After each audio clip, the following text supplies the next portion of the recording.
Hey YouTubers, it's Charlie. This is going to be my Game of Thrones episode 9 video. Just careful for spoilers if you haven't seen it yet. Far and away the strongest episode of the season so far. This is the only episode that HBO has submitted for multiple Emmys like writing, directing. So before this ever aired, like after HBO saw the final cut of it, they decided that this was probably the strongest episode of the season. Not to say that the finale won't be amazing, but a lot of times you find like the craziest episode comes right before the finale. Speaking of which, the finale next week is going to be 69 minutes, so because there's so many other storylines to wrap up, that's probably why the episode is 15 minutes longer next week. So just be aware and adjust your DVRs if you do record this. But a lot of awesome callbacks to previous episodes. This is a lot like Watchers on the Wall, Blackwater, episodes that are consumed with a big battle, even if they have a few other things going on in them. And I think they made the right call in choosing just Daenerys' storyline and Jon Snow's Northern Battle of Winterfell storyline to go with. I like the way that they're matching them two up. It's almost like they're getting ready for a big reveal of some kind next week. So top 10 WTF, and I'll explain book moments as we go along.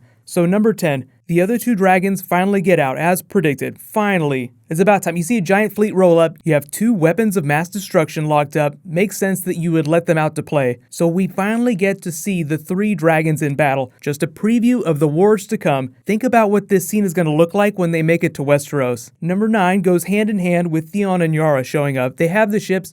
They make a pact. Daenerys even bonds with Yara over their terrible fathers. This is a really big deal. And number 8 WTF, the Iron Islands will become independent again. That was part of the terms of the agreement. You give us the Iron Islands back, and we will find a new cultural heritage that does not involve reaving and raping. So it sounds like if everything goes well, the Iron Islands will just become merchants. They have the most powerful fleet in the world. It would make sense that they would just make money off of that instead of piracy. But not before Daenerys helps her kill a few uncles that don't think women have the right to rule. So you could look at this as a sly wink at the uncles, the Greyjoy uncles, the show did not do, like Victarion, for instance. But no surprise at Daenerys' reaction to Euron. I think that was one of the easiest predictions of the season. Euron just like grabbing his crotch, air humping Daenerys, just saying all the things he's gonna do to her, just like Ramsay would. He's kind of like Ramsay in that moment. So when Daenerys hears this, she chuckles a little bit like, why would I ever make a pact with this kind of person? So it is very believable that she sides with Yara, but not without a price. Daenerys is like, you have to help me take Westeros and stop doing all of the things you've been doing for thousands and thousands of years.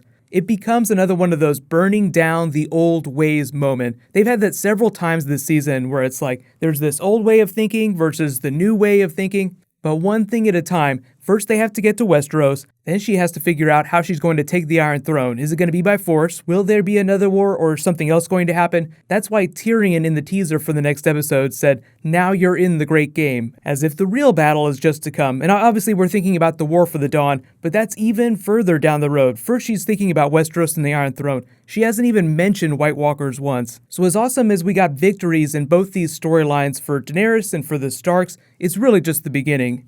Number 6, Jon Snow offers Ramsay the easy way out of the fight. So they're just treating, Jon explains he was only taunting him. Lyanna Mormont is there with her awesome sass face. I was so happy that they let her be in this scene. She rode up like a badass, even though there is the threat of death. But you just get a whole lot of Ramsay swagger. He calls Jon Snow a bastard several times. It's almost like every time he opens his mouth, he says bastard at least once. But I did like that the writers let Sansa be the one to shut him down, just like she did at the end of the episode. This is almost more Sansa's fight than it is Jon's. Jon is fighting the physical battle, but for Sansa, the context is so much greater given what happened to her at the hands of Ramsay during season 5. But Sansa's the one that's really moving the game pieces around, like she's just learning to play the Game of Thrones Littlefinger style, just like Daenerys is. So number 6 was actually all that battle planning and the conversation that he had with Sansa after. So he comes off as this really smart person. These are the traps we're going to lay for Ramsay. This is how we're going to lure him in. But then Sansa comes along and is like, you don't know Ramsay like I know him. He doesn't fall for traps. He lays them for people. Please don't do what he wants you to do.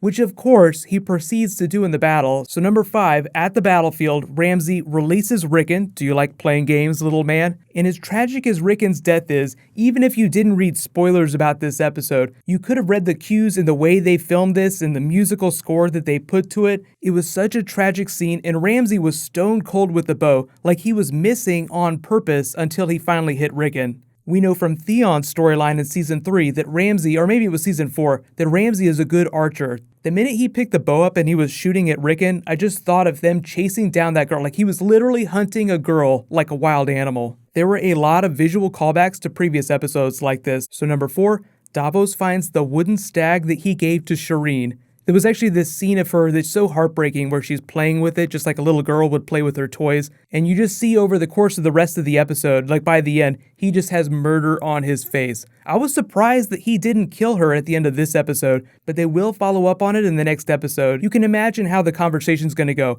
What kind of a god would ask you to do these terrible things? That was a lot of what that conversation that Jon Snow had with Melisandre was all about. Like, how do you know what the hell's going on? Does this mean anything? Is there even a god? But you have to remember Ian McShane's character where he's like, it's all the same to me. That was actually a really important conversation. Maybe this idea of God isn't as important as the idea that everything is connected. Like it's this magical weave, this power of nature that everybody shares. So there will be some heavy-handed religious themes in next week's episode, as you would expect because they have the trial of the faith. So a whole lot of religion happening in episode 10, from the Red God to the Faith of the Seven. Number 3 is just the amazing battle choreography. It was one of the biggest episodes they've ever filmed for Game of Thrones. They said it's one of the most expensive too, just because it's really expensive to have all those people, all the horses. In the time they took to film it was longer than normal episodes, so they have to pay all the crew. So as episodes get bigger and more epic like this, the cost grows exponentially. So you understand how they're talking about doing fewer episodes next season because there's a little bit less story for them to tell, and the episodes are more like this. Big and crazy with a lot of CG and a lot more dragons. So everything, the cinematography, just so beautiful. And the way they weave music in. Jon Snow, it's almost like Jon Snow getting buried under the bodies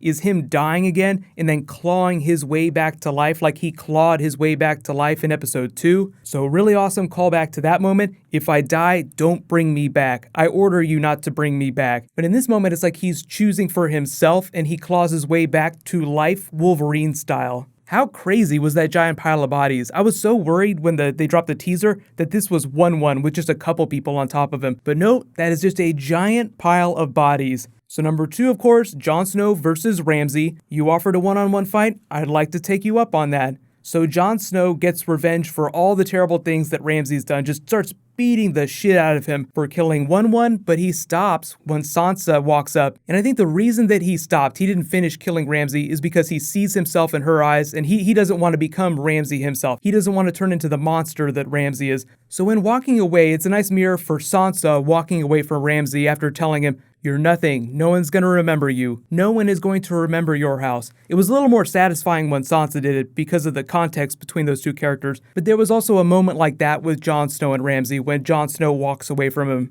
But number 1, of course, such a juicy treat. They do not deny us the pleasure of watching Ramsay being eaten by his own hounds. They were loyal until you starved them, which is a nice metaphor for the way he treats people and what a real leader is, like Daenerys, for instance, or at least tries to. So this ties back to the old ways versus the new ways. The old ways would have been the Ramsay way, to just rule with an iron fist, be like the Mad King. Sansa, Jon Snow, Daenerys, those characters represent the new way. They did an amazing job mirroring those two final moments, the deaths of the Masters with the death of Ramsay, as in the death of the old ways.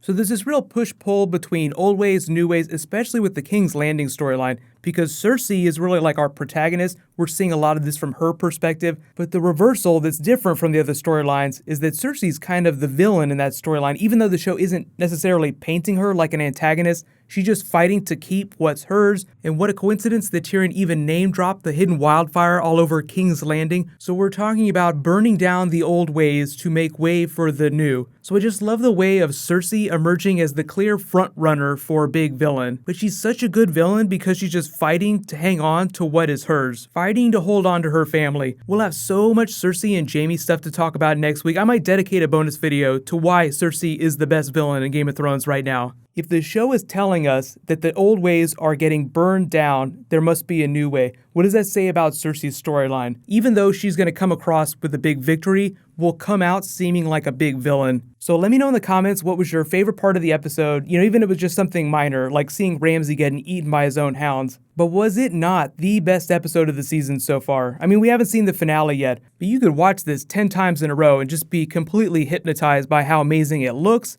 how the story plays out, and the music. The music is such an important part of Game of Thrones that I don't really talk about that much, but like at the end of the Arya episode last week, they had this great music track. I had to extract it so that I could listen to it on SoundCloud. But so much awesome stuff happening. So there will be bonus videos this week. I'll be doing a Q&A. Be sure to subscribe to get all that stuff. There's also a new round of the giveaway. All you have to do to enter is be a subscriber and leave a comment on this video. I've just done a video kind of explaining how bastards work on Game of Thrones, so I'll put a link in the description. For those of you that are asking, Gendry could totally become king. Bastards can become kings under certain circumstances. William the Conqueror was one of the most famous bastards in real life who became king. So Jon Snow, for instance, even if he's still a bastard, if he is the son of a Targaryen, he could also become king. But while you guys wait for my next video to post, you can click here to learn all about bastards on Game of Thrones, even the ones that can become kings. And you can click here for last week's episode 8 video. Thank you so much for watching. Everybody, let's high five. I'll see you guys tonight.